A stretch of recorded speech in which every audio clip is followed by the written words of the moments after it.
സ്വാതന്ത്ര്യം അർദ്ധരാത്രിയിൽ ഇന്ത്യൻ സ്വാതന്ത്ര്യ സമരത്തിൻ്റെ നേർചിത്രം. രണ്ടാം ലോകമഹായുദ്ധത്തോടുകൂടി ലോകത്തിലെ എല്ലാ രാജ്യങ്ങളും ദാരിദ്ര്യത്തിലേക്ക് വഴുതി വീഴുന്നു. സൂര്യനസ്തമിക്കാത്ത സാമ്രാജ്യത്തിൻ്റെ അധിപനായ ബ്രിട്ടനും ഇതിൽ നിന്നും മോചിതമായിരുന്നില്ല. അന്ന് ബ്രിട്ടീഷ് പ്രധാനമന്ത്രിയായിരുന്ന ക്ലെമൻ്റ് ആറ്റ്ലി ഒരു തീരുമാനത്തിലെത്തുന്നു: സാമ്രാജ്യത്വം അവസാനിപ്പിക്കുക, ഇന്ത്യയെ കൈവിടുക. ഈ ദൗത്യത്തിലേക്ക് വേണ്ടി അന്ന് മറ്റൊരു പ്രവിശ്യയിൽ ജോലി ചെയ്യുകയായിരുന്ന മൗണ്ട് ബാറ്റനെ ക്ഷണിക്കുന്നു. എന്നാൽ മറ്റൊരു രാജ്യത്തെ വിട്ടുപോകേണ്ട ജോലി ചെയ്യുവാൻ മൗണ്ട് ബാറ്റൻ്റെ മനസ്സ് സമ്മതിച്ചില്ല. ഒരു വിധത്തിലും ആ പ്രവർത്തനത്തിൽ പങ്കാളിയാവാൻ മൗണ്ട് ബാറ്റൻ ആഗ്രഹിച്ചില്ല. ബ്രിട്ടന് ഇന്ത്യ വിടാൻ സമയമായി കഴിഞ്ഞു എന്ന ആശയത്തോട് അദ്ദേഹത്തിന് പൂർണ്ണമായ യോജിപ്പായിരുന്നു.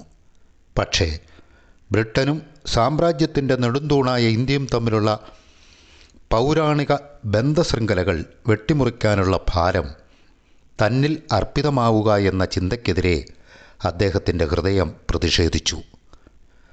ആറ്റ്ലിയെ നിരുത്സാഹപ്പെടുത്താനായി വലുതും ചെറുതുമായ ഒരുപാട് ആവശ്യങ്ങൾ അദ്ദേഹം നിരത്തിവെച്ചു. തന്നോടൊപ്പം കൊണ്ടുപോകേണ്ട സെക്രട്ടറിമാരുടെ എണ്ണം തുടങ്ങി തനിക്ക് യഥേഷ്ടം ഉപയോഗിക്കുന്നതിനായി ദക്ഷിണ പൂർവേഷ്യയിൽ താൻ ഉപയോഗിച്ചിരുന്ന യോർക്ക് MW-102 വിമാനം വിട്ടുകിട്ടേണ്ട കാര്യം വരെ.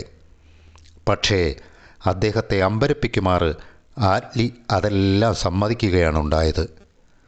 മന്ത്രിസഭാ സമ്മേളനങ്ങൾ നടക്കാറുള്ള മുറിയിലേക്ക് പ്രവേശിക്കുമ്പോൾ അപ്പോഴും മൗണ്ട് ബാറ്റൻ ആശിച്ചിരുന്നത് ഇന്ത്യയിലെ ഉദ്യോഗം തൻ്റെ മേൽ വെച്ചുകെട്ടാനുള്ള ആറ്റ്ലിയുടെ ശ്രമങ്ങളെ എങ്ങനെയെങ്കിലും ചെറുക്കാൻ കഴിയുമെന്നാണ്.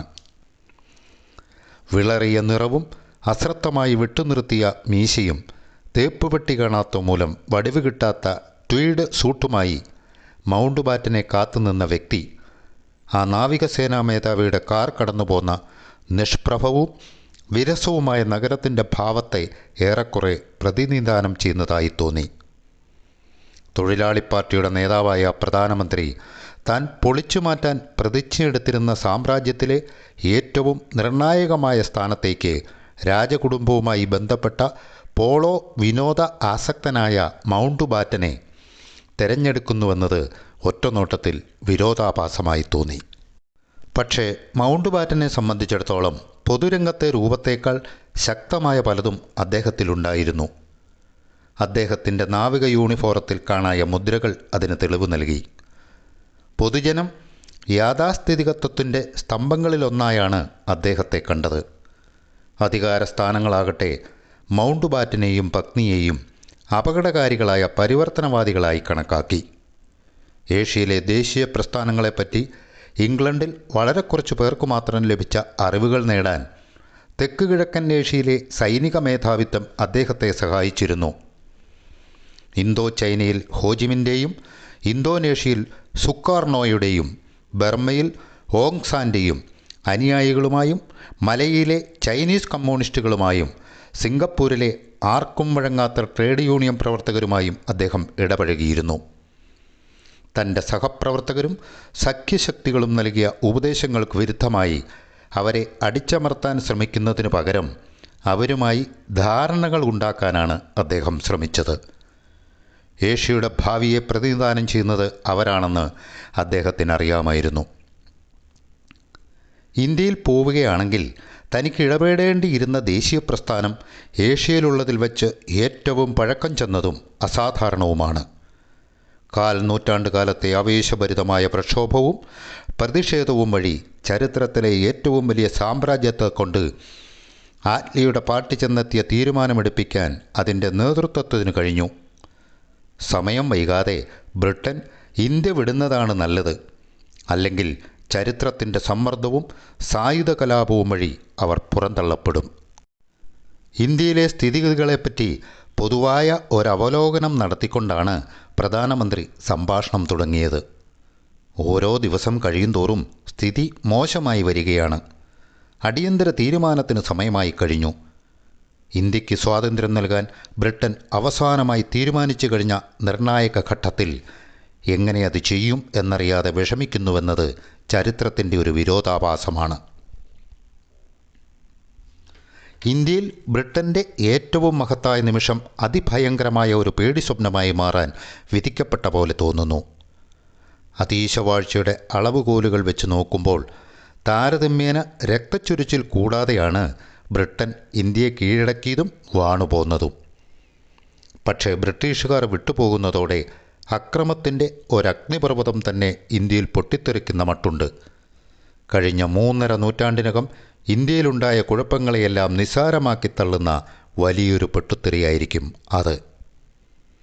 ഇന്ത്യയിലെ 30 കോടി ഹിന്ദുക്കളും 10 കോടി മുസ്ലിങ്ങളും തമ്മിൽ ശതാബ്ദങ്ങളായി നിലനിൽക്കുന്ന ശത്രുതയാണ് പ്രശ്നത്തിൻ്റെ കാതൽ. പാരമ്പര്യങ്ങളിലും മതവൈരാഗ്യങ്ങളിലും സാമ്പത്തിക ഭിന്നതകളിലും വളർന്നതും ബ്രിട്ടൻ്റെ തന്ത്രപൂർവമായ വിഭജിച്ചു ഭരിക്കൽ നയം കൊണ്ട് ആളിപ്പടർന്നതുമായ ആ പരസ്പര വിരോധം സ്ഫോടനത്തിൻ്റെ വക്കത്തെത്തിയിരിക്കുന്നു. ബ്രിട്ടൻ വിഷമിച്ച് കെട്ടിപ്പടുത്ത ഏകീകൃത രാഷ്ട്രം തകർത്ത് തങ്ങൾക്ക് സ്വന്തമായ ഒരു ഇസ്ലാമിക രാഷ്ട്രം നൽകണമെന്നാണ് മുസ്ലിം നേതാക്കൾ ഇപ്പോൾ ആവശ്യപ്പെടുന്നത്. ഈ ആവശ്യം നിഷേധിക്കുകയാണെങ്കിൽ ഏഷ്യൻ ചരിത്രത്തിലെ തന്നെ ഏറ്റവും രക്തരൂക്ഷിതമായ ആഭ്യന്തര യുദ്ധം നടക്കുമെന്നാണ് അവരുടെ ഭീഷണി. എന്നാൽ ഈ ആവശ്യത്തെ ഇതേ വാശിയോടുകൂടി ഇന്ത്യയിലെ 30 കോടി ഹിന്ദുക്കളുടെ മഹാഭൂരിപക്ഷത്തെ പ്രതിനിധാനം ചെയ്യുന്ന കോൺഗ്രസ് പാർട്ടിയുടെ നേതാക്കൾ എതിർക്കുകയും ചെയ്യുന്നു. അവരെ സംബന്ധിച്ചിടത്തോളം ഇന്ത്യ ഉപഭൂഖണ്ഡത്തെ വിഭജിക്കുക എന്നത് തങ്ങളുടെ മാതൃഭൂമിക്ക് അംഗഭംഗം വരുത്തലാണ്. ഈശ്വരനിന്ദയ്ക്ക് തുല്യമാണത്. പ്രത്യക്ഷത്തിൽ തന്നെ വിട്ടുവീഴ്ചയില്ലാത്ത ഈ 2 നിലപാടുകൾക്ക് നടുവിൽ കുടുങ്ങിയിരിക്കുകയാണ് ബ്രിട്ടൻ. ഈ ചെളിക്കുണ്ടിൽ നിന്ന് സ്വയം രക്ഷപ്പെടുത്താൻ കഴിയാത്ത വിധം പതുക്കെ അതിൽ ആണ്ടുപോകുന്ന അനുഭവം. പ്രശ്നപരിഹാരത്തിന് ബ്രിട്ടൻ പലവട്ടം നടത്തിയ പരിശ്രമങ്ങൾ പരാജയപ്പെട്ടു കഴിഞ്ഞു. സ്ഥിതിഗതികൾ തികച്ചും നൈരാശ്യജനകമായപ്പോഴാണ് സത്യസന്ധനും നേരെ വാ നേരെ പോ മട്ടുകാരനുമായ ഇപ്പോഴത്തെ viceroy field marshal Archibald Wavell British ഗവൺമെൻറ്റിന് തൻ്റെ അന്തിമ ശുപാർശകൾ സമർപ്പിച്ചത്. മറ്റു മാർഗങ്ങളെല്ലാം പരാജയപ്പെടുകയാണെങ്കിൽ നമ്മുടെ സ്വന്തം രീതിയിലും നാം നിശ്ചയിക്കുന്ന സമയത്തും നമ്മുടെ താൽപ്പര്യങ്ങൾ പൂർണ്ണമായും സംരക്ഷിച്ചുകൊണ്ട് ഇന്ത്യയിൽ നിന്ന് പിന്മാറാൻ തീരുമാനിച്ചതായി ബ്രിട്ടൻ പ്രഖ്യാപിക്കണം. ഈ പരിപാടിയെ തടസ്സപ്പെടുത്താനുള്ള ഏതു ശ്രമത്തെയും യുദ്ധ നടപടിയായി കാണണം. നമ്മുടെ മുഴുവൻ കരുത്തും ഉപയോഗിച്ച് അത്തരം ശ്രമങ്ങളെ നേരിടുകയും വേണം. ഇതായിരുന്നു അദ്ദേഹത്തിൻ്റെ നിർദ്ദേശം. ബ്രിട്ടനും ഇന്ത്യയും അത്യുഗ്രമായ ഒരപകടത്തിലേക്കാണ് നീങ്ങിക്കൊണ്ടിരിക്കുന്നതെന്ന് ആറ്റ്ലി മൗണ്ട് ബാറ്റനോട് പറഞ്ഞു. ഈ സ്ഥിതിവിശേഷം തുടരാൻ അനുവദിച്ചുകൂടാ. വാക്കുകളുടെ കാര്യത്തിൽ ഒരു പിശുക്കനാണ് വേവൽ. ഇന്ത്യയിലെ വാചാലരായ നേതാക്കളുമായി മാനസിക ബന്ധം സ്ഥാപിക്കാൻ പോലും അദ്ദേഹത്തിന് കഴിഞ്ഞിട്ടില്ല. അപ്പോൾ ഒരു പ്രതിസന്ധി ഒഴിവാകണമെങ്കിൽ ഒരു പുതിയ മുഖം, ഒരു പുതിയ സമീപനം അനുപേക്ഷണീയമാണെന്ന് വന്നിരിക്കുന്നു. ഓരോ ദിവസം രാവിലെയും ഇന്ത്യ ഓഫീസിൽ ലഭിക്കുന്ന കമ്പി സന്ദേശങ്ങൾ ഇന്ത്യയുടെ ഏതെങ്കിലും ഒരു പുതിയ കോണിൽ പൊട്ടിപ്പുറപ്പെട്ട മൃഗീയമായ കലാപത്തിൻ്റെ വിവരങ്ങളാണ് കൊണ്ടുവരുന്നതെന്ന് ആറ്റ്ലി വെളിപ്പെടുത്തി. അതുകൊണ്ട് ഇപ്പോൾ പ്രധാനമന്ത്രി തന്നെ ഏൽപ്പിക്കുന്ന സ്ഥാനം സ്വീകരിക്കുക എന്നത് മൗണ്ട് ബാറ്റൻ്റെ പവിത്രമായ ചുമതലയാണെന്ന് അദ്ദേഹം ചൂണ്ടിക്കാട്ടി. പ്രധാനമന്ത്രിയുടെ വാക്കുകൾ ശ്രദ്ധിച്ചുകൊണ്ടിരിക്കെ മൗണ്ട് ബാറ്റൻ്റെ ഹൃദയത്തിൽ ആശങ്ക നിറഞ്ഞു. ഒട്ടും ആശയ്ക്ക് വഴിയില്ലാത്ത സ്ഥിതിവിശേഷമാണ് ഇന്ത്യയിലേതെന്ന് അദ്ദേഹത്തിന് ബോധ്യപ്പെട്ടിരുന്നു. വേവലിനെ അദ്ദേഹത്തിന് ഇഷ്ടവും ബഹുമാനവുമായിരുന്നു. ദക്ഷിണ പൂർവേഷ്യയിലെ സഖ്യസേനാ മേധാവി എന്ന നിലയ്ക്ക് ഡൽഹി സന്ദർശിക്കുന്ന അവസരങ്ങളിൽ പലപ്പോഴും മൗണ്ട് ബാറ്റൻ ഇന്ത്യയുടെ പ്രശ്നങ്ങളെപ്പറ്റി വേവലുമായി ചർച്ച ചെയ്യാറുണ്ടായിരുന്നു. വേവലിൻ്റെ അഭിപ്രായങ്ങളെല്ലാം ശരിയാണ്, മൗണ്ട് ബാറ്റൻ ചിന്തിച്ചു. അദ്ദേഹത്തിന് സാധിക്കാത്തത് ഞാൻ പരീക്ഷിച്ചു നോക്കുന്നത് തന്നെ എന്താണർത്ഥം? പക്ഷേ തനിക്ക് രക്ഷപ്പെടാൻ മാർഗമില്ലെന്ന് മൗണ്ട് ബാറ്റന് മനസ്സിലായി. പരാജയസാധ്യത വളരെയേറെയുള്ളതും യുദ്ധകാലത്ത് താൻ ആർജിച്ച് തിളങ്ങുന്ന യശസ്സാകെ എളുപ്പത്തിൽ തകരാനിടയാക്കിയേക്കാവുന്നതുമായ ആ ജോലി സ്വീകരിക്കാൻ താൻ നിർബന്ധിതനാവുമെന്നത് തീർച്ചയാണ്. ആറ്റ്ലി തൻ്റെ മേൽ അത് അടിച്ചേൽപ്പിക്കുകയാണെങ്കിൽ വിജയത്തിൻ്റെ നേരിയ പ്രതീക്ഷയ്ക്കെങ്കിലും വക നൽകുന്ന ഉപാധികൾ പ്രധാനമന്ത്രിയുടെ മുമ്പിലും സമർപ്പിക്കാൻ തന്നെ മൗണ്ട് ബാറ്റൻ തീരുമാനിച്ചു. ആ ഉപാധികളുടെ ഏകദേശ രൂപം അദ്ദേഹത്തിന് ലഭിച്ചത് വേവലുമായുള്ള സംഭാഷണങ്ങളിൽ നിന്നാണ്. ഇന്ത്യയിലെ ബ്രിട്ടീഷ് ഭരണം അവസാനിപ്പിക്കുന്ന കൃത്യമായ തീയതി അസന്നിഗ്ധമായും പരസ്യമായും പ്രഖ്യാപനം ചെയ്യാൻ ഗവൺമെൻറ് സമ്മതിക്കാത്ത പക്ഷം വൈസ്രോയി പദം താൻ സ്വീകരിക്കുകയില്ലെന്ന് മൗണ്ട് ബാറ്റൻ പ്രധാനമന്ത്രിയെ അറിയിച്ചു. ബ്രിട്ടൻ ഇന്ത്യ വിടാൻ തന്നെ തീരുമാനിച്ചിരിക്കുകയാണെന്ന് ഇന്ത്യയിലെ സംശയാലുക്കളായ ബുദ്ധിജീവികളെ ബോധ്യപ്പെടുത്താൻ അതുമാത്രമാണ് മാർഗം. യാഥാർത്ഥ്യബോധത്തോടുകൂടിയ ചർച്ചകൾക്ക് ആവശ്യമായ അടിയന്തര ബോധം ഇന്ത്യയിലെ നേതാക്കളിൽ ഉണ്ടാക്കാൻ അങ്ങനെ മാത്രമേ കഴിയൂ. രണ്ടാമതായി, മറ്റൊരു വൈസ്രോയിയും അതേവരെ ഉച്ചരിക്കാൻ ധൈര്യപ്പെട്ടിട്ടില്ലാത്ത ഒരാവശ്യവും മൗണ്ട് ബാറ്റൻ ഉന്നയിച്ചു. ലണ്ടനിൽ നിന്നുള്ള അനുമതി തേടാതെയും ബ്രിട്ടീഷ് ഗവൺമെൻറ്റിൻ്റെ ഇടപെടലുകൾ കൂടാതെയും തൻ്റെ ചുമതലകൾ നിർവഹിക്കാനുള്ള പരിപൂർണമായ അധികാരം. അന്തിമ ലക്ഷ്യത്തെ സംബന്ധിച്ച വ്യക്തമായ നിർദ്ദേശങ്ങൾ ആറ്റ്ലി ഗവൺമെൻറ് നൽകണം. ആ ലക്ഷ്യത്തിലേക്ക് എങ്ങനെ രാഷ്ട്രനൗകയെ നയിക്കാമെന്ന് നിശ്ചയിക്കാനുള്ള അവകാശം തൻ്റേതു മാത്രമായിരിക്കും. ചക്രവർത്തിയുടെ ഗവൺമെൻറ്റിൻ്റെ തലയ്ക്കുമേലുള്ള പരമാധികാരമല്ല താങ്കൾ ചോദിക്കുന്നതെന്നത് തീർച്ചയല്ലേ? ആറ്റ്ലി ആരാഞ്ഞു. സർ, ഞാൻ ആവശ്യപ്പെടുന്നത് അതുതന്നെയാണെന്നാണ് എൻ്റെ ഭയം, മൗണ്ട് ബാറ്റൻ മറുപടി നൽകി. മന്ത്രിസഭ എപ്പോഴും എൻ്റെ പിടലിയിൽ ശ്വാസം വിട്ടുകൊണ്ട് തൊട്ടുനിന്നാൽ ഞാനെങ്ങനെയാണ് മറ്റുള്ളവരുമായി കൂടിയാലോചനകൾ നടത്തുക? അമ്പരപ്പിൻ്റെ നിശബ്ദത അവിടെ പരന്നു. തൻ്റെ വീർപ്പ് മുട്ടിക്കുന്ന ആവശ്യം പ്രധാനമന്ത്രിയുടെ മുഖത്തുണ്ടാക്കിയ ഭാവഭേദം മൗണ്ട് ബാറ്റൻ സംതൃപ്തിയോടെ നോക്കിക്കണ്ടു. ആറ്റ്ലി തനിക്ക് വെച്ച് നീട്ടിയ ഉദ്യോഗം പിൻവലിക്കുമെന്നായിരുന്നു അദ്ദേഹത്തിൻ്റെ പ്രതീക്ഷ. പക്ഷേ സംഭവിച്ചത് മറിച്ചാണ്. ആ ഉപാധി പോലും അംഗീകരിക്കാൻ താൻ തയ്യാറാണെന്ന് ദീർഘനിശ്വാസത്തോടെ പ്രധാനമന്ത്രി സൂചിപ്പിച്ചു. 1 മണിക്കൂറിന് ശേഷം കുനിഞ്ഞ ശിരസോടെ മൗണ്ട് ബാറ്റൻ ആ ഡൗണിംഗ് സ്ട്രീറ്റ് ഭവനത്തിൽ നിന്നും പുറത്തു വന്നു. ഇന്ത്യയുടെ അവസാനത്തെ വൈസ്രോയിയാവാൻ, ഒരർത്ഥത്തിൽ തൻ്റെ നാട്ടുകാരുടെ ഏറ്റവും സുന്ദരമായ സാമ്രാജ്യ സ്വപ്നത്തിൻ്റെ ആരാച്ചാരാവാൻ തന്നെ താൻ വിധിക്കപ്പെട്ടിരിക്കുകയാണെന്ന് അദ്ദേഹത്തിന് ബോധ്യമായി. തിരിച്ചു ചെന്ന് കാറിൽ കയറുമ്പോൾ ഒരു ഓർമ്മ അദ്ദേഹത്തിൻ്റെ മനസ്സിൽ അത്ഭുതകരമാം വിധം മിന്നി നിന്നു.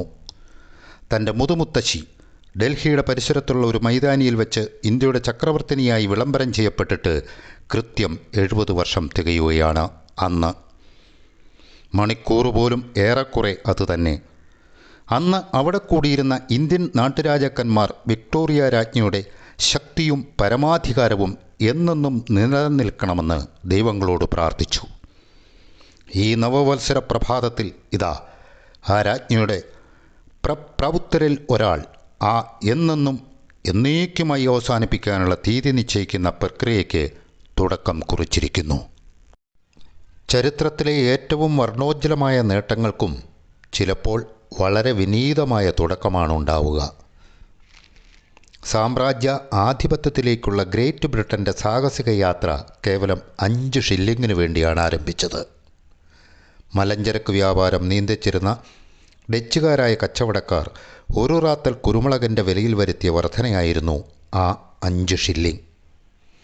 ഒട്ടും നീതീകരണമില്ലാത്തതെന്ന് തങ്ങൾ കരുതിയ ഈ നടപടിയിൽ രോഷം പൂണ്ട ലണ്ടൻ നഗരത്തിലെ 24 കച്ചവടക്കാർ 1599 സെപ്റ്റംബർ 24 തീയതി ഉച്ചയ്ക്ക് ശേഷം ലഡൻഹാൾ തെരുവിലെ ഒരു ജീർണിച്ച കെട്ടിടത്തിൽ സമ്മേളിച്ചു.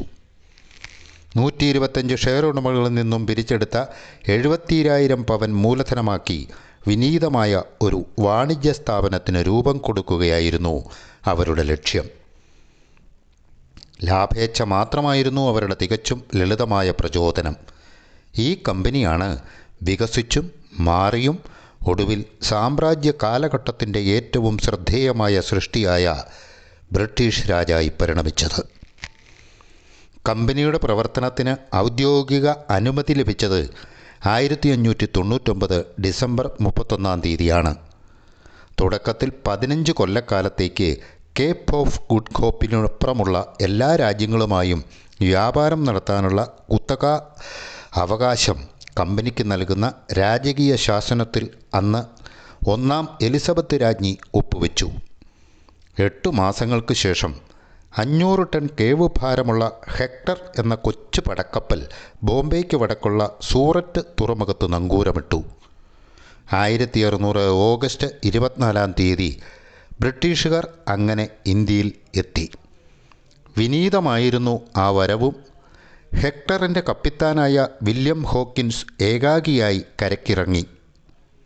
അന്വേഷകനെന്നതിലും അധികം കടൽ കൊള്ളക്കാരൻ്റെ ഭാവം പുലർത്തിയ വൃദ്ധനും കർക്കശനുമായ ഒരു നാവികനായിരുന്നു ക്യാപ്റ്റൻ വില്യം ഹോക്കിൻസ്.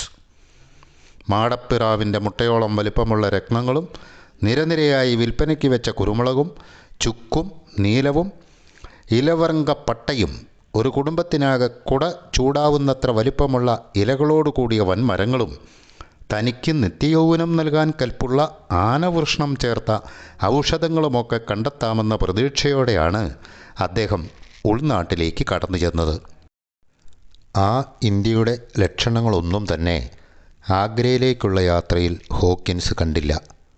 പക്ഷേ ആഗ്രയിലെത്തി മഹാനായ മുഗൾ ചക്രവർത്തിയെ ദർശിച്ചതോടെ അദ്ദേഹത്തിൻ്റെ നഷ്ടബോധം അസ്തമിച്ചു. പ്രതാപശാലിയായ മുഗൾ ചക്രവർത്തിയുമായി താരതമ്യപ്പെടുത്തുമ്പോൾ വെറുമൊരു കുഗ്രാമത്തിലെ നാടുവാഴി മാത്രമാണ് എലിസബത്ത് രാജ്ഞിയെന്ന് ഹോക്കിൻസിന് തോന്നിപ്പോയി. 7 കോടി പ്രജകളുടെ മേൽ ഭരണാധികാരം ചെലുത്തിപ്പോന്ന ജഹാംഗീർ ചക്രവർത്തി ലോകത്തിൽ വെച്ച് ഏറ്റവും സമ്പന്നനും ശക്തനുമായ സാമ്രാട്ടായിരുന്നു അന്ന്. മഹാന്മാരായ മുഗൾ ചക്രവർത്തിമാരുടെ പരമ്പരയിൽ 4ാമത്തെയും അവസാനത്തെയും ആൾ. തൻ്റെ രാജധാനിയിലെത്തിയ ആദ്യത്തെ ഇംഗ്ലീഷുകാരനെ ജഹാംഗീർ സ്വീകരിച്ചത് ഈസ്റ്റ് ഇന്ത്യ ട്രേഡിംഗ് കമ്പനിയുടെ 125 ഓഹരി ഉടമകളെയും അമ്പരപ്പിക്കാവുന്ന വിധത്തിലാണ്. രാജകീയ കുടുംബാംഗത്തിൻ്റെ സ്ഥാനം ഹോക്കിൻസിന് ലഭിച്ചു. ചക്രവർത്തിയുടെ അന്തഃപുരത്തിലെ പെൺകുടിമാരിൽ അത്യന്തം സുന്ദരിയായ ഒരു അർമീനിയൻ ക്രിസ്ത്യൻ യുവതിയും അദ്ദേഹത്തിന് സമ്മാനിക്കപ്പെട്ടു. ഭാഗ്യമെന്നേ പറയേണ്ടൂ. ലൈംഗിക ജീവിതം ധന്യമാകുന്നതിലുമുപരി തൻ്റെ യജമാനന്മാരുടെ മതിപ്പ് വളർത്താവുന്ന നേട്ടങ്ങളും ആഗ്ര സന്ദർശനം കൊണ്ട് ക്യാപ്റ്റൻ ഹോക്കിൻസിനുണ്ടായി. ബോംബെയുടെ വടക്കൻ പ്രദേശത്ത് പാണ്ഡികശാലകൾ തുറക്കാൻ ഈസ്റ്റ് ഇന്ത്യ കമ്പനിക്ക് അധികാരം നൽകുന്ന തിട്ടൂരത്തിൽ ജഹാംഗീർ ഒപ്പുവെച്ചു. സത്വരവും ഉജ്ജ്വലവുമായിരുന്നു വ്യാപാര രംഗത്തെ അവരുടെ വിജയം. ഏറെക്കാലം വേണ്ടി വന്നില്ല. മലഞ്ചരക്കുകളും പഞ്ചസാരയും അസംസ്കൃതമായ പട്ടും മസ്ലിൻ തുണിയുമായി ഇന്ത്യയിൽ നിന്നും പ്രതിമാസം 2 കപ്പലുകൾ വീതം തേംസ് നദീതടത്തിലെ തുറമുഖങ്ങളിൽ അടുത്തു തുടങ്ങി. ഇംഗ്ലണ്ടിൽ നിന്നുള്ള ഉൽപ്പന്നങ്ങളുമായി ആ കപ്പലുകൾ ഇന്ത്യയിലേക്ക് തിരിച്ചും യാത്ര ചെയ്തു. ലാഭവിഹിതത്തിൻ്റെ മഹാപ്രളയത്തിലായിപ്പോയി കമ്പനിയുടെ ഭാഗ്യവാന്മാരായ ഓഹരി ഉടമകൾ. ചിലപ്പോൾ 200% വരെ ലാഭവീതം വളർന്നു. നാടുവാഴിമാരും നാട്ടുകാരും പൊതുവെ ബ്രിട്ടീഷുകാർക്ക് സ്വാഗതമരളി. രക്ഷകനായ ദൈവത്തിൻ്റെ നാമത്തിൽ ദക്ഷിണ അമേരിക്കയെ കീഴ്പ്പെടുത്തിക്കൊണ്ടിരുന്ന മതഭ്രാന്തന്മാരായ സ്പെയിൻകാരിൽ നിന്ന് വ്യത്യസ്തരായി തങ്ങൾ ഇന്ത്യയിലെത്തിയത് ധനദേവതയെന്ന മറ്റൊരു ദൈവത്തിൻ്റെ പേരിൽ മാത്രമാണെന്ന് ഇംഗ്ലീഷുകാർ ഊന്നിപ്പറഞ്ഞു. ഭൂമി വെട്ടിപ്പിടിക്കലല്ല, വാണിജ്യമാണ് തങ്ങളുടെ ഉന്നമെന്ന് കമ്പനിയുടെ ഉദ്യോഗസ്ഥന്മാർ ആവർത്തിച്ചു വ്യക്തമാക്കി. എന്നാൽ വാണിജ്യത്തിൻ്റെ വ്യാപ്തി വർദ്ധിച്ചതോടെ കമ്പനി അധികൃതർ പ്രാദേശിക രാഷ്ട്രീയത്തിൽ ചെന്ന് കുടുങ്ങുകയെന്നത് അനിവാര്യമായിരുന്നു. വികസിച്ചു വരുന്ന കച്ചവട താൽപ്പര്യങ്ങൾ സംരക്ഷിക്കുന്നതിനു വേണ്ടി തങ്ങൾ പ്രവർത്തിക്കുന്ന പ്രദേശങ്ങളിലെ നാടുവാഴികളുടെ കശപിശകളിൽ അവർ തലയിടേണ്ടി വന്നു. അങ്ങനെയാണ് ഏറെക്കുറെ ആഗ്രഹിക്കാതെയെന്ന് പറയാവുന്ന വിധത്തിൽ ഇംഗ്ലണ്ട് ഇന്ത്യ പിടിച്ചെടുക്കുന്നതിൻ്റെ പിന്തിരിയാനാവാത്ത പ്രക്രിയ ആരംഭിച്ചത്. 1757 ജൂൺ 23 കോരിച്ചൊരിയുന്ന മഴയത്ത് 39ാം കാലാൾപ്പടയിൽപ്പെട്ട 900 ഇംഗ്ലീഷുകാരെയും 2000 ഇന്ത്യൻ സിപ്പായിമാരെയും നയിച്ചു ചെന്ന റോബർട്ട് ക്ലൈവ് എന്ന സാഹസികനായ പടനായകൻ പ്ലാസി എന്ന ബംഗാളി ഗ്രാമത്തിൻ്റെ പരിസരത്തുള്ള നെൽവയലിൽ വെച്ച് ഒരു ശല്യക്കാരനായ നവാബിൻ്റെ പട്ടാളത്തെ തുരത്തിയോടിച്ചു. ക്ലൈവിൻ്റെ വിജയം ഉത്തരേന്ത്യയുടെ കവാടങ്ങൾ തുറന്നു. അതോടെ ബ്രിട്ടീഷുകാർ ശരിയായ അർത്ഥത്തിൽ ഇന്ത്യയെ കീഴടക്കി തുടങ്ങി. അവരുടെ കച്ചവടക്കാർ സാമ്രാജ്യ നിർമ്മാതാക്കൾക്ക് വഴിമാറിക്കൊടുത്തു. ഇന്ത്യയെ സംബന്ധിച്ചിടത്തോളം ബ്രിട്ടീഷുകാരുടെ താൽപ്പര്യം പൊന്നിനേക്കാളുമധികം മണ്ണിലാണെന്നും വന്നു. തുടർന്നു വന്ന നൂറ്റാണ്ട് വെട്ടിപ്പിടുത്തത്തിൻ്റേതായിരുന്നു. ആക്രമണ പദ്ധതികളും അതിർത്തിപരമായ വികസന ശ്രമങ്ങളും ഒഴിവാക്കണമെന്ന് ലണ്ടനിൽ നിന്നും പ്രത്യേക നിർദ്ദേശമുണ്ടായിരുന്നിട്ടും അധികാരമോഹികളായ ഗവർണർ ജനറൽമാർ അതിന് ഘടകവിരുദ്ധമായ നയമാണ് കൈക്കൊണ്ടത്. ഒരു ശതാബ്ദത്തിൽ കുറഞ്ഞ കാലം കൊണ്ട് വാണിജ്യ കമ്പനി പരമാധികാരമുള്ള ഭരണകൂടമായി രൂപാന്തരപ്പെട്ടു. കണക്കപ്പിള്ളമാരും കച്ചവടക്കാരും ജനറൽമാരും ഗവർണർമാരുമായി മാറി. ലാഭവിദ്യത്തിനു വേണ്ടിയുള്ള വെമ്പൽ സാമ്രാജ്യ അധികാരത്തിനു വേണ്ടിയുള്ള സമരമായി തീർന്നു.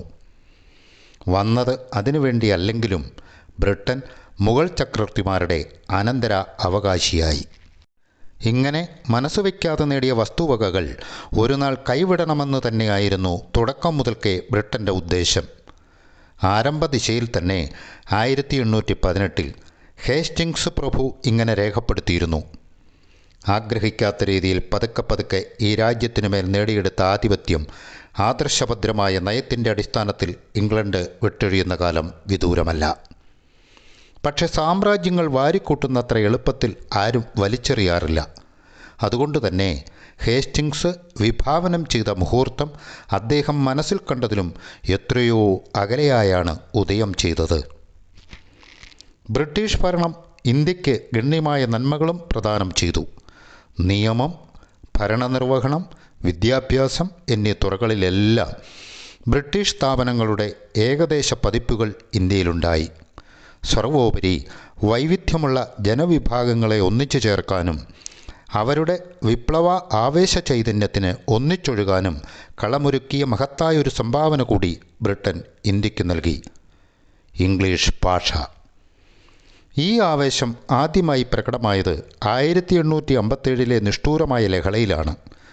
ബ്രിട്ടൻ ഇന്ത്യയെ ഭരിച്ചു പോന്ന രീതിയിൽ പെട്ടെന്ന് വന്ന മാറ്റമായിരുന്നു അതിൻ്റെ ഏറ്റവും പ്രധാനപ്പെട്ട ഫലം. 258 കൊല്ലത്തെ ഫലപ്രദമായ പ്രവർത്തനത്തിനു ശേഷം ബഹുമാനപ്പെട്ട ഈസ്റ്റ് ഇന്ത്യ കമ്പനിയുടെ അസ്തിത്വം തന്നെ അവസാനിച്ചു. 30 കോടി ഇന്ത്യക്കാരുടെ ഭാഗധേയം നിർണ്ണയിക്കാനുള്ള ചുമതല 39കാരിയായ ഒരു സ്ത്രീയുടെ കരങ്ങളിൽ അർപ്പിതമായി. ലോകാധിപത്യം സ്ഥാപിക്കാനുള്ള ബ്രിട്ടീഷുകാരുടെ വെമ്പലിൻ്റെ പ്രതീകമായി തീർന്നു ആ തടിച്ച സ്ത്രീരൂപം, വിക്ടോറിയ രാജ്ഞി. അവിടുന്ന് അങ്ങോട്ട് ഇന്ത്യയിലെ ബ്രിട്ടൻ്റെ അധികാരമത്രയും ബ്രിട്ടീഷ് കിരീടത്തിൽ നിക്ഷിപ്തമായി. അതിനെ പ്രതിനിധാനം ചെയ്യുന്ന ഒരുതരം നിയുക്ത രാജാവായി വൈസ്രോയി മാനവരാശിയുടെ 1/5 വരുന്ന ജനവിഭാഗത്തെ ഭരിച്ചു തുടങ്ങി. ഈ മാറ്റത്തോടെ ബ്രിട്ടീഷ് ഇന്ത്യൻ സമ്പർക്കവുമായി ലോകം മിക്കപ്പോഴും ബന്ധപ്പെടുത്തിക്കണ്ട കാലഘട്ടം വിക്ടോറിയൻ യുഗം ആരംഭിച്ചു. ആ യുഗത്തിൻ്റെ ആസ്ഥാന കവിയായി സ്വയം അവരോധിച്ച റുഡ്യാർഡ് കിപ്ലിംഗ് ആവർത്തിച്ചു വിജ്ഞാപനം ചെയ്ത തത്വശാസ്ത്രമായിരുന്നു ആ കാലഘട്ടത്തിൻ്റേത്. താഴേത്തട്ടിൽ പിറന്ന നിയമരഹിതമായ മനുഷ്യൻ്റെ ഭരിക്കാൻ സർവ്വതാ യോഗ്യരാണ് വെള്ളക്കാരായ ഇംഗ്ലീഷുകാർ. ഇന്ത്യയെ ഭരിക്കാനുള്ള ചുമതല ദുർഗ്രാഹ്യമായ ദൈവകൽപ്പനയെന്ന നിലയ്ക്ക് ബ്രിട്ടീഷ് വംശത്തിൻ്റെ ചുമലിൽ വന്നു വീണിരിക്കുകയാണെന്നും കിപ്ലിംഗ് പ്രഖ്യാപിച്ചു. ഈ ചുമതല ഓരോ ഘട്ടത്തിലും ആത്യന്തികമായി നിർവഹിച്ചത് ICS എന്ന പേരിൽ അറിയപ്പെട്ട ഇന്ത്യൻ സിവിൽ സർവീസിലെ 2000 അംഗങ്ങളും ഇന്ത്യൻ സേനയിലെ 10,000 ബ്രിട്ടീഷ് ഓഫീസർമാരുമാണ്. 30 കോടി ജനങ്ങളുടെ മേലുള്ള അവരുടെ അധികാരം ബ്രിട്ടീഷുകാരായ 60,000 ഭടന്മാരും 2 ലക്ഷം ഇന്ത്യൻ സിപ്പായിമാരും ചേർന്ന് നിലനിർത്തിപ്പോന്നു.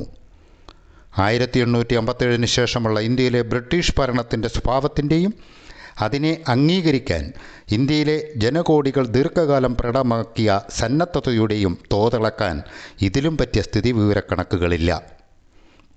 കിപ്ലിങ്ങിൻ്റെ കഥകളിലുള്ള കാവ്യാത്മകവും വർണ്ണശമ്പളവുമായ ഇന്ത്യയായിരുന്നു ആ വെള്ളക്കാരുടേത്.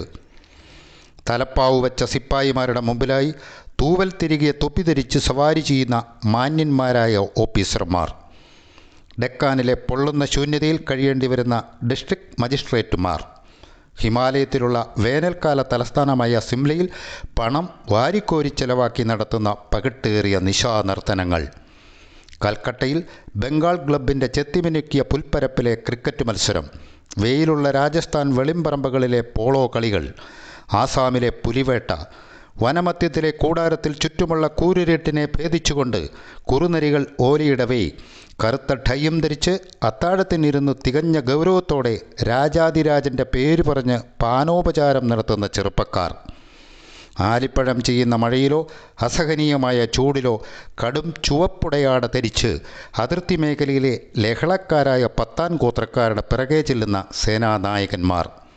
ഇതെല്ലാം ഉൾക്കൊള്ളുന്നതായിരുന്നു അവരുടെ ഇന്ത്യ. തങ്ങളുടെ എതിരില്ലാത്ത ഔന്നത്യത്തിലുള്ള വിശ്വാസത്തോടെ യൂറോപ്യന്മാർക്ക് മാത്രമുള്ള ക്ലബ്ബുകളുടെ വരാന്തിലിരുന്ന് വിസ്കിയും സോഡയും മുത്തിക്കുടിക്കുന്ന ഒരു വർഗത്തിൻ്റെ ഇന്ത്യ. അവിതർക്കിതമായ വംശപാരമ്പര്യവും അത്ര തന്നെ ഉറപ്പില്ലാത്ത സാമ്പത്തിക നിലയുമുള്ള കുടുംബങ്ങളിൽ നിന്നു വന്നവരായിരുന്നു പൊതുവെ അവർ.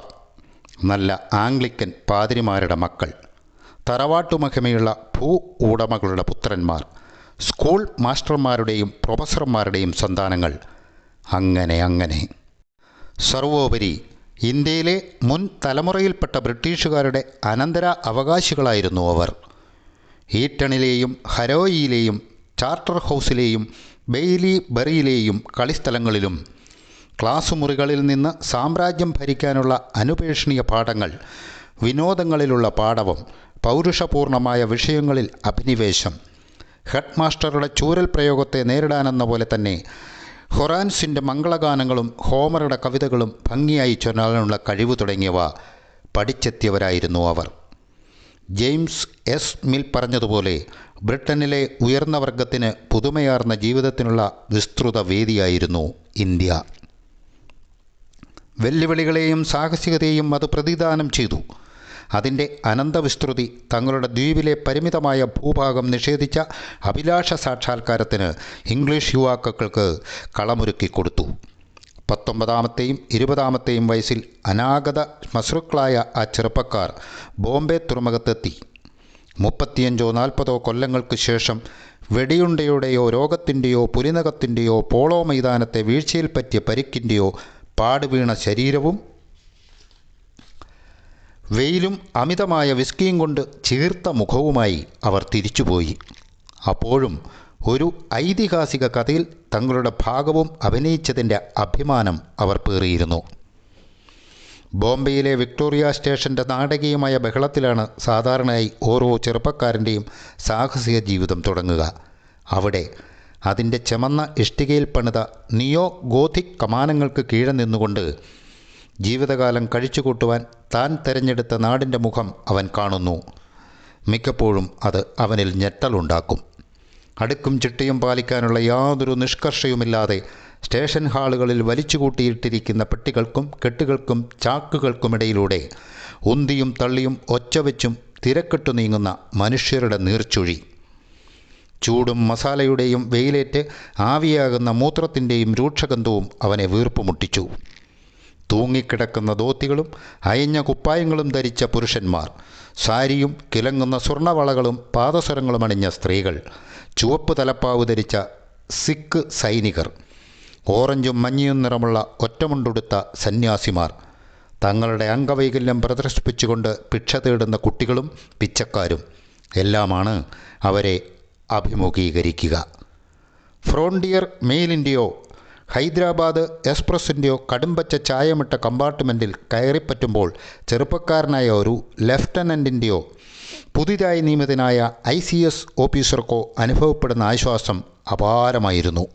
അവിടെ ആ 1ാം ക്ലാസ് മുറിയുടെ കർട്ടനുകൾക്ക് പിന്നിൽ സുരക്ഷിതമായ ഒരു ലോകം അവനെ കാത്തുനിന്നു. കടും തവിട്ടും വർണ്ണത്തിലുള്ള മെത്ത വിരിച്ച സീറ്റുകൾ, സ്വച്ഛവും ശുഭ്രവുമായ മേശവിരിയിട്ട് വെള്ളി ബക്കറ്റുകളിൽ സൂക്ഷിച്ച് തണുപ്പിച്ച ഷാമ്പെയിൻ വിളമ്പുന്ന ഡൈനിങ് കാർ എന്നിവരുടെ ലോകം. ടിക്കറ്റ് സംഭരിക്കാൻ വരുന്ന കണ്ടക്ടറുടേതല്ലാതെ മറ്റൊരു ഇന്ത്യക്കാരൻ്റെ മുഖവും തനിക്കടുത്തു വരാൻ ഇടയില്ലാത്ത ഒരു ലോകം. ചെറുപ്പക്കാരനായ ഓഫീസർ ആദ്യം പഠിക്കുന്ന പാഠമിതാണ്: ഇംഗ്ലണ്ട് ഇന്ത്യയെ ഭരിക്കുന്നു, പക്ഷേ ഇംഗ്ലീഷുകാർ വേറെ തന്നെ ജീവിക്കുന്നു. ഇന്ത്യയിലേക്കുള്ള ആദ്യ യാത്രയുടെ അന്ത്യത്തിൽ യുവാക്കളായ ഈ സാമ്രാജ്യദാസന്മാരെ കടുത്ത പരിശീലനമാണ് കാത്തുനിന്നിരുന്നത്. പ്രാകൃതമായ നിരത്തുകളും കാട്ടുപാതകളുമുള്ള ഓണംകേറ മൂലകളിലേക്കാണ് അവരെ നിയമിച്ചയക്കുക. ആ പ്രദേശങ്ങളിൽ യൂറോപ്യന്മാർ ഉണ്ടെങ്കിലായി, അതും വളരെ കുറച്ചു പേർ മാത്രം. 24-25 വയസ്സാവുമ്പോഴേക്കും പലപ്പോഴും സ്കോട്ട്ലൻഡിനേക്കാൾ വലിയ പ്രദേശങ്ങളിൽ 10 ലക്ഷമോ അതിലധികമോ ജനങ്ങളുടെ ജീവിത ഭാഗധേയങ്ങൾ നിയന്ത്രിക്കുകയും അവർക്കു വേണ്ട നീതിന്യായ പാലനം നടത്തുകയും ചെയ്യേണ്ട ചുമതല തങ്ങളിൽ അർപ്പിതമായതായി അവർ കാണുന്നു. വിദൂര ജില്ലകളിലെ ഈ പ്രാരംഭ പരിശീലനം യുവാവായ ഒരു ഉദ്യോഗസ്ഥനെ ഇന്ത്യയിലെ ബ്രിട്ടീഷ് രാജിൻ്റെ അത്യുന്നത മണ്ഡലങ്ങളിൽ പ്രവേശിക്കാൻ അർഹനാക്കുകയായി. ഇന്ത്യയിലെ പ്രധാന നഗരങ്ങളിലെല്ലാം വിദേശ മേഖലകളെന്നോണം വേറിട്ട് നിന്ന് പച്ചപിടിച്ച സുന്ദര ദ്വീപുകളിൽ ബ്രിട്ടീഷ് ഭരണത്തിൻ്റെ ഐശ്വര്യപ്രതീകമായ കൻ്റോൺമെൻറ്റുകളിൽ ഇവർക്കും സ്ഥാനം ലഭിക്കുന്നു. ഈ ഓരോ ഒറ്റപ്പെട്ട പ്രദേശത്തിനും അനിവാര്യമായും അതിൻ്റെ ഹരിതവിസ്തൃതമായ പൂന്തോട്ടവും കശാപ്പുശാലയും ബാങ്കും കടകളും കരിങ്കല്ലിൽ തീർത്ത പള്ളിയും ഉണ്ടായിരിക്കും. ഡോർസെറ്റിലോ സറേയിലോ ഉള്ള പള്ളിയുടെ പ്രൗഢിയോടുകൂടിയ കൊച്ചു പതിപ്പായിരിക്കും ഇതും. എല്ലായ്പ്പോഴും അതിൻ്റെ ഹൃദയം ഒന്നു തന്നെ. രണ്ടിലേറെ ഇംഗ്ലീഷുകാർ ഒന്നിച്ചു ചേർന്നാൽ ഉടൻ മുളച്ചു പൊങ്ങുന്ന സ്ഥാപനമായ ക്ലബ്ബ്. അവിടെ കുളിരണിഞ്ഞ സായാഹ്നങ്ങളിൽ നന്നായി വെട്ടിയൊരുക്കിയ പുൽമൈതാനത്ത് ടെന്നീസ് കളിക്കാനോ വെള്ള ഫ്ലാനൽ വസ്ത്രം ധരിച്ച് ക്രിക്കറ്റ് മത്സരം നടത്താനോ കൻ്റോൺമെൻറ്റിലെ ഇംഗ്ലീഷുകാർ ഒത്തുചേരുന്നു. സൂര്യാസ്തമയത്തിൻ്റെ പവിത്ര മുഹൂർത്തത്തിൽ മുറ്റത്തോ വിശാലമായ വരാന്തയിലോ അവർ തണുപ്പേറ്റുകൊണ്ടിരിക്കുമ്പോൾ വെള്ള ഉടുപ്പണിഞ്ഞ ഭൃത്യന്മാർ പതുക്കെ നീങ്ങിച്ചെന്ന് സായാഹ്നത്തിലെ ആദ്യത്തെ വിസ്കി അവർക്ക് നൽകുന്നു. ഇന്ത്യാ സാമ്രാജ്യത്തിലെ പ്രധാന നഗരങ്ങളായ ബോംബെയിലും കൽക്കട്ടയിലും ലാഹോറിലും ഡൽഹിയിലും സിംലയിലും നടന്നിരുന്ന പാർട്ടികളും സ്വീകരണങ്ങളും അത്യാഡംബരപൂർണങ്ങളായിരുന്നു. വിക്ടോറിയൻ ഇന്ത്യയിൽ ജീവിച്ച ഒരു മാന്യമഹിള ഇങ്ങനെ എഴുതി: എന്തെങ്കിലും നിലയും വിലയുമുള്ള എല്ലാവർക്കും 80 അടിയെങ്കിലും നീളമുള്ള ബാൾ റൂമും ഡൈനിങ് റൂമും ഉണ്ടായിരുന്നു. അന്നൊന്നും മേശക്കടുത്തേക്ക് ആളുകൾ പ്ലേറ്റുമായി ചെന്ന് ചുറ്റും തങ്ങൾക്കിഷ്ടമുള്ളവരോടൊത്തു നിന്ന് ഭക്ഷണം കഴിക്കുന്ന ബുഫേ എന്ന വൃത്തികെട്ട ഏർപ്പാടുണ്ടായിരുന്നില്ല. 30-40 അതിഥികൾ, ഓരോരുത്തർക്കും ഓരോ പരിചാരകർ. ശരാശരി നിലവാരത്തിലുള്ള സ്വകാര്യ അത്താഴവിരുന്നിൻ്റെ സ്വഭാവം അതായിരുന്നു.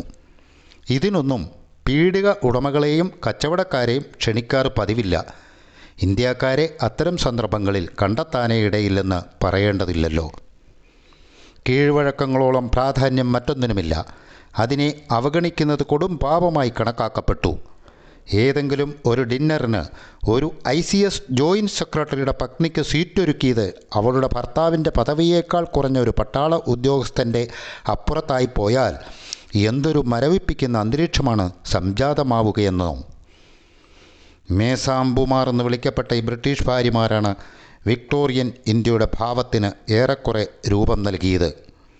ഇംഗ്ലീഷുകാരെയും ഇന്ത്യക്കാരെയും സാമൂഹ്യമായി വേർതിരിച്ചു നിർത്തിയതിന് അധിക പങ്കും ഉത്തരവാദികൾ അവരായിരുന്നു. ഒരുപക്ഷെ തങ്ങളുടെ ഇന്ത്യൻ സഹോദരിമാരിൽ തങ്ങളുടെ പുരുഷന്മാർക്കുണ്ടായേക്കാവുന്ന ലൈംഗിക അഭിനിവേശത്തിൽ നിന്നും രക്ഷ നേടുകയായിരുന്നിരിക്കാം അവരുടെ ഉന്നം.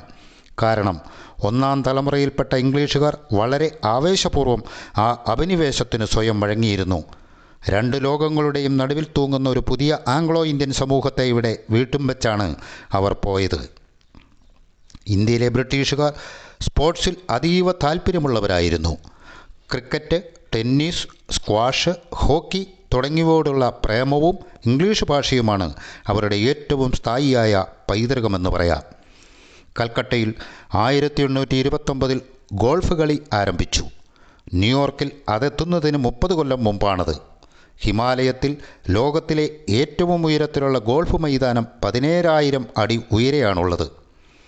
ഇത്തരം മൈതാനങ്ങളിൽ ചെല്ലുന്നവരുടെ ഏറ്റവും ബഹുമാനിതമായ ഗോൾഫ് ബാഗ് ആനയുടെ ലിംഗം കൊണ്ടുണ്ടാക്കിയതായിരുന്നു. ശരിയായ മാന്യത കിട്ടണമെങ്കിൽ ആ ആനയെ ബാഗിൻ്റെ ഉടമസ്ഥൻ തന്നെ വെടിവെച്ച് കൊന്നതായിരിക്കണമെന്ന് മാത്രം. ബ്രിട്ടീഷുകാർ ഇന്ത്യയിൽ കളിച്ചു. അതുപോലെ തന്നെ ഇവിടെ മരിക്കുകയും ചെയ്തു. വളരെയേറെ പേർ മരിച്ചു, പലരും വളരെ ചെറുപ്പത്തിൽ. ഓരോ കൻ്റോൺമെൻറ്റ് പള്ളിയോടനുബന്ധിച്ചും അതിൻ്റെ സെമിത്തേരിയും ഉണ്ടായിരുന്നു. ഇന്ത്യയുടെ ക്രൂരമായ കാലാവസ്ഥയിൽ മലമ്പനി, കോളറ, കാട്ടുജ്വരം തുടങ്ങിയ ഇന്ത്യയുടെ പ്രത്യേകതകളായിരുന്ന രോഗങ്ങൾ ആക്രമിച്ച് കീഴ്പ്പെടുത്തിയ ആ കൊച്ചു സമൂഹത്തിൽപ്പെട്ടവരുടെ മൃതദേഹങ്ങൾ ക്രമമായി അവിടെ എത്തിക്കൊണ്ടിരുന്നു. ആ സെമിത്തേരികളിലെ ശവക്കല്ലറുകളിൽ ആലേഖനം ചെയ്ത തീക്ഷ്ണവാക്യങ്ങളെക്കാൾ ശക്തമായ ചരിത്രരേഖകൾ ബ്രിട്ടീഷ് ഇന്ത്യയെപ്പറ്റി ഇല്ലെന്നു പറയാം.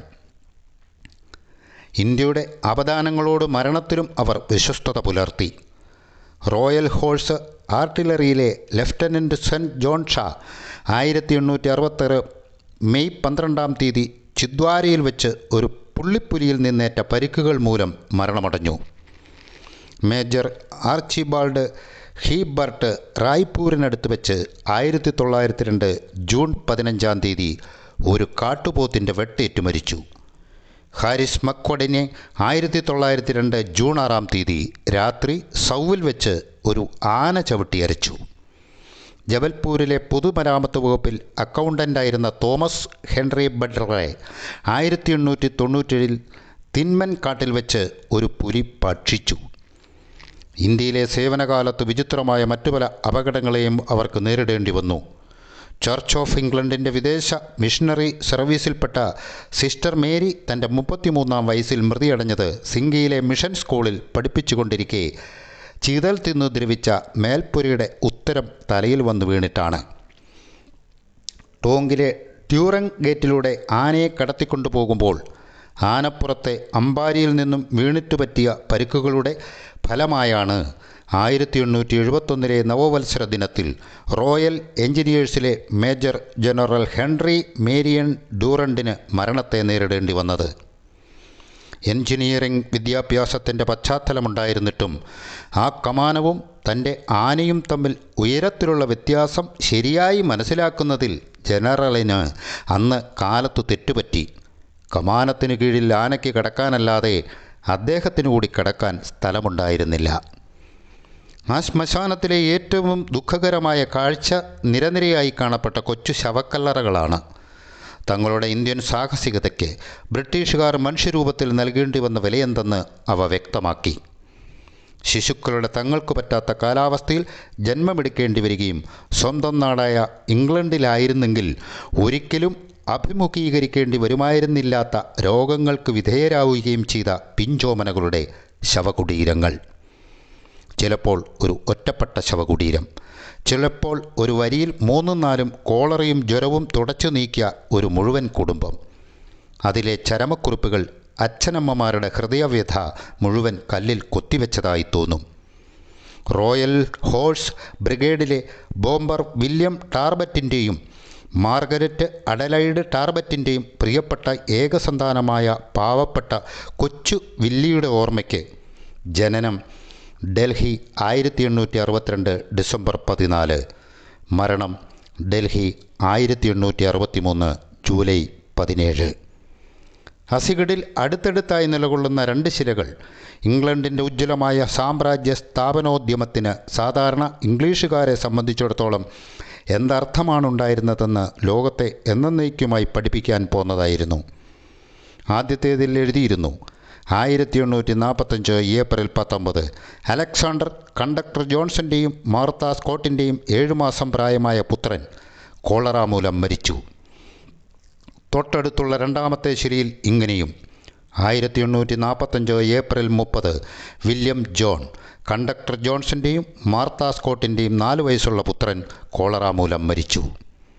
അവയുടെ താഴെ ഒരു വലിയ ശിലയിൽ ദുഃഖാർത്തരായ മാതാപിതാക്കൾ അന്ത്യയാത്രാവചസായി ഇത്രയും കൂടി കൊത്തിവെച്ചു: ഒരേ അനുഗ്രഹം, ഒരേ പിതാവ്, ഒരേ ഗർഭപാത്രം അവർക്ക് ജന്മം നൽകി. ഒരേ മാരകരോഗത്തിനവർ വിധേയരായി. തങ്ങൾ ഒരിക്കലും അറിയാനിടവരാത്ത ഇംഗ്ലണ്ടിൽ നിന്നും വളരെ ദൂരെ ഒരേ ശ്മശാനം അവർ പങ്കിട്ടെടുത്തു. അപ്രശസ്തരായ ഗുമസ്തന്മാരും വീരയോദ്ധാക്കളുമടങ്ങിയ ബ്രിട്ടീഷുകാരുടെ ഈ തലമുറകൾ അതിനു മുമ്പ് മറ്റാരും ചെയ്തിട്ടില്ലാത്ത വിധത്തിൽ ഇന്ത്യയെ കാത്തുസൂക്ഷിക്കുകയും ഭരിക്കുകയും ചെയ്തു. പിതൃ നിർവിശേഷമായ ഭാവത്തിൽ പഴയ പബ്ലിക് സ്കൂൾ അധ്യാപകർ അടക്കമില്ലാത്ത ബാലന്മാരെ അച്ചടക്കം പഠിപ്പിക്കുന്ന രീതിയിൽ അവരുടെ നന്മയ്ക്കെന്ന് തങ്ങൾ കരുതുന്ന വിദ്യാഭ്യാസം അടിച്ചേൽപ്പിച്ചുകൊണ്ടുള്ളതായിരുന്നു ബ്രിട്ടീഷുകാരുടെ ഭരണം. അങ്ങിങ്ങ് ചില്ലറ അപവാദങ്ങൾ കാണാമായിരുന്നെങ്കിലും പൊതുവെ അവർ പ്രാപ്തരും അഴിമതി രഹിതരുമായിരുന്നു. ഇന്ത്യക്ക് നന്മ ചെയ്യുന്ന മട്ടിൽ ഭരിക്കാൻ ദൃഢനിശ്ചയം ചെയ്തവരായിരുന്നു അവർ. ഒന്നു മാത്രം, ആ നന്മ എന്തെന്ന് തീരുമാനിച്ചത് എപ്പോഴും അവരാണ്, ഭരിക്കപ്പെട്ട ഇന്ത്യക്കാരല്ല. അകന്നിരുന്നു മാത്രം അധികാരം നടത്താൻ ശ്രമിച്ചു എന്നതായിരുന്നു അവരുടെ ഏറ്റവും വലിയ ദൗർബല്യം. സുഖലോലുപത കൊണ്ട് ഭാരതീയരെ തങ്ങളിൽ നിന്നും അവർ വേറിട്ട് നിർത്തി. വർഗമേധാവിത്വത്തിൻ്റേതായ ആ മനോഭാവം പഴയ നൂറ്റാണ്ട് പുതിയതിന് വഴിമാറുന്ന ഘട്ടത്തിൽ പാർലമെൻറ്റിൽ നടന്ന ചർച്ചയിൽ ഇന്ത്യൻ സിവിൽ സർവീസിലെ ഒരു മുൻ ഉദ്യോഗസ്ഥൻ സ്പഷ്ടവും സംക്ഷിപ്തവുമായി ചിത്രീകരിക്കുകയുണ്ടായി. അദ്ദേഹം പറഞ്ഞു, ഇന്ത്യയിലെ ഓരോ ഇംഗ്ലീഷുകാരനും അയാൾ എത്ര ഉയർന്ന നിലയിലാകട്ടെ താണ നിലയിലാകട്ടെ ഏകാന്തമായ ബംഗ്ലാവിൽ പാർക്കുന്ന ഒരു തോട്ടക്കാരൻ്റെ സഹായിയായാലും കൊള്ളാം, സംസ്ഥാന കേന്ദ്രത്തിൽ പ്രശസ്തിയുടെ തികഞ്ഞ വെളിച്ചത്തിൽ കഴിയുന്ന പത്രാധിപരായാലും കൊള്ളാം, ഒരു പ്രധാന സംസ്ഥാനത്തിലെ ചീഫ് കമ്മീഷണറോ തൻ്റെ സിംഹാസനത്തിൽ വാണരുളുന്ന വൈസ്രോയി തന്നെയോ ആയാലും കൊള്ളാം, വെച്ചു പുലർത്തുന്നൊരു വിശ്വാസമുണ്ട്. ഭരിക്കാനും മടക്കി വാഴാനും ദൈവത്താൽ വിധിക്കപ്പെട്ട ഒരു വംശത്തിൽപ്പെട്ടവരാണെന്ന് തങ്ങളെന്ന ആ വസ്തുതയാണ്. ആ വംശത്തിൽപ്പെട്ട 6,80,000 അംഗങ്ങൾ ഒന്നാം ലോകമഹായുദ്ധത്തിൻ്റെ കിടങ്ങുകളിൽ കൊല ചെയ്യപ്പെട്ടുവെന്നത് സുനിശ്ചിതമായ ഒരു ഇന്ത്യയെപ്പറ്റിയുള്ള കെട്ടുകഥയ്ക്ക് അന്ത്യം കുറിച്ചു. ഇന്ത്യയിൽ അതിർത്തികൾ സംരക്ഷിക്കുകയും ഒറ്റപ്പെട്ട ജില്ലകളിലെ ഭരണകാര്യങ്ങൾ നിർവഹിക്കുകയും വിസ്തൃത മൈതാനങ്ങളിൽ കുതിരയെ ചാടിച്ചു നീങ്ങുകയും ചെയ്യുമായിരുന്ന യുവാക്കളുടെ ഒരു തലമുറ മുഴുവൻ തന്നെ ഫ്ലാൻഡേഴ്സ് പടനിലങ്ങളിൽ വീണടിഞ്ഞു. 1918 മുതൽ ഇന്ത്യൻ സിവിൽ സർവീസിലേക്കുള്ള റിക്രൂട്ട്മെൻറ്റ് കൂടുതൽ വിഷമം പിടിച്ചതായി. സിവിൽ സർവീസിലും മറ്റ് ഉദ്യോഗസ്ഥ നിരകളിലും വർദ്ധിച്ച തോതിൽ ഇന്ത്യക്കാരെ എടുത്തു തുടങ്ങി. 1947 നവവത്സര ദിനത്തിൽ 40 കോടി ജനങ്ങളെ തങ്ങളുടെ ഭരണത്തിൻ്റെ പിടിയിൽ എങ്ങനെയൊക്കെയോ ഒതുക്കി നിർത്തിക്കൊണ്ട് ഇന്ത്യയിൽ കഴിഞ്ഞുകൂടിയിരുന്ന ബ്രിട്ടീഷുകാരായ ICSകാരുടെ എണ്ണം കഷ്ടിച്ച് 1000 മാത്രമായിരുന്നു. കാലത്തെ അതിജീവിച്ചു കഴിഞ്ഞ പ്രാമാണ്യത്തിൻ്റെ അവസാനത്തെ പതാകവാഹകരായിരുന്നു അവർ. ലണ്ടനിൽ നടന്ന രഹസ്യ സംഭാഷണവും അലംഘനീയമായ ചരിത്രഗതിയും ചേർന്ന് അവസാനം അവരെയും പൂർണ്ണമായി തിരസ്കരിച്ചു. ഇന്ത്യൻ സ്വാതന്ത്ര്യ സമര ചരിത്രവും അതിൻ്റെ സത്യസന്ധമായ അറിവുകളും ലഭിക്കുവാൻ ഈ പരമ്പര മുടങ്ങാതെ കേൾക്കുക. നമ്മൾ കേട്ടതിനപ്പുറം സത്യങ്ങൾ മറഞ്ഞു നിൽക്കുന്നു. ഈ പരമ്പര ഇഷ്ടപ്പെട്ടുവെങ്കിൽ ലൈക്ക് ചെയ്യുക, ഷെയർ ചെയ്യുക, സബ്സ്ക്രൈബ് ചെയ്യുക. നന്ദി.